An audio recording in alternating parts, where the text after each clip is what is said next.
বড়ো territorial council থেকে সাংবাদিকদের 24 সদস্যের এক প্রতিনিধি দল শনিবার আগরতলা প্রেস ক্লাব পরিদর্শন করেন। আগরতলা প্রেস ক্লাবের সভাপতি জয়ন্ত ভট্টাচার্য, সম্পাদক রমাকান্ত দে সহ অন্যান্য সদস্যরা বড়ো টেরিটোরিয়াল কাউন্সিল সদস্যদের উত্তরীয় পরিয়ে বরণ করে নেন। এরপর বড়ো টেরিটোরিয়াল কাউন্সিল সদস্য আগরতলা প্রেস ক্লাবের সদস্যদের মধ্যে মত বিনিময় হয়। পরবর্তী সময়ে প্রেস ক্লাবের সভাপতি জয়ন্ত ভট্টাচার্য বলেন, বড়ো ল্যান্ড কাউন্সিল এলাকার মানুষের সঙ্গে ত্রিপুরার ইন্ডিজেনিয়াস মানুষের একটা সাংস্কৃতিক সম্পর্ক এবং ভাষাগত মিল রয়েছে, পাশাপাশি ককবরক এবং বড়ো ভাষাগত একটা সম্পর্ক রয়েছে।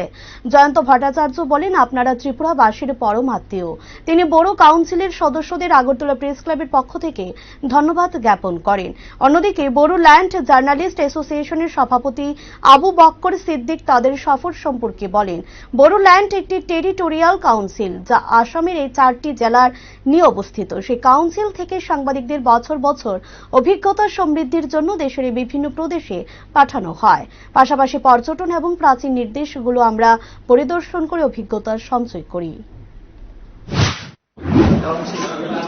তাদের সঙ্গে কিন্তু ত্রিপুরার যে ইন্ডিজেনাস যারা মানুষ তাদের একটা সাংস্কৃতিক একটা সম্পর্ক রয়েছে এবং একটা ভাষাগত মিল রয়েছে। এবং এই যে ককবরক ভাষার অরিজিন, এর সঙ্গে যে বড়োদের ভাষা, এর সঙ্গে একটা মিল রয়েছে। তো সেই দিক থেকে আমরা মনে করি যে আপনারা আমাদের পরম আত্মীয় এবং আমরা খুবই খুশি যে আপনারা এখানে এসেছেন এবং আরো বেশি খুশি যে আপনারা আগরতলা প্রেস ক্লাবে এসেছেন। তো সবাইকে আমি ধন্যবাদ জানাচ্ছি এবং ভবিষ্যতে যদি সুযোগ হয় আমরাও যাব।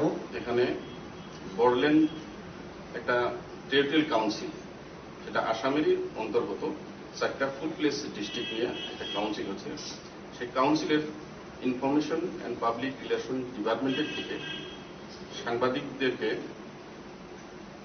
বছরে বছরে, প্রত্যেক বছরে হয়তো 1 বছর 2 বছর গ্যাপও যেতে পারে, এক্সপোজার ট্যুরে পাঠায় বিভিন্ন জায়গায়। এর আগে সাউথ ইন্ডিয়ায় গেছে। বিভিন্ন জায়গায় গেলে সেই স্টেটে যে স্টেটে যাই সেই স্টেটের ঐতিহাসিক অ্যানসিয়েন্ট প্লেসগুলো আমরা ভ্রমণ করি, পরিদর্শন করি। তারপরে সেখান থেকে সেখানকার গভর্নমেন্টের ইনফরমেশন ডিপার্টমেন্টের সঙ্গে আমরা কিছু নলেজ নিয়ে আসি। আর কিভাবে আমরা এবার আসছি কাউন্সিল, যেটা আপনাদের এডিসি আছে, সেই এডিসিতে আমরা গতকালকে বসছিলাম। তো ওখানে এডিসি কিভাবে চলছে, এই কাউন্সিলটা কিভাবে চলে, কিভাবে ডেভেলপমেন্ট করে, সরকারে কিভাবে কতটুকু গুরুত্ব দেয়, আমাদের কাউন্সিল কিভাবে চলে, সেটার জন্য একটা মত বিনিময়।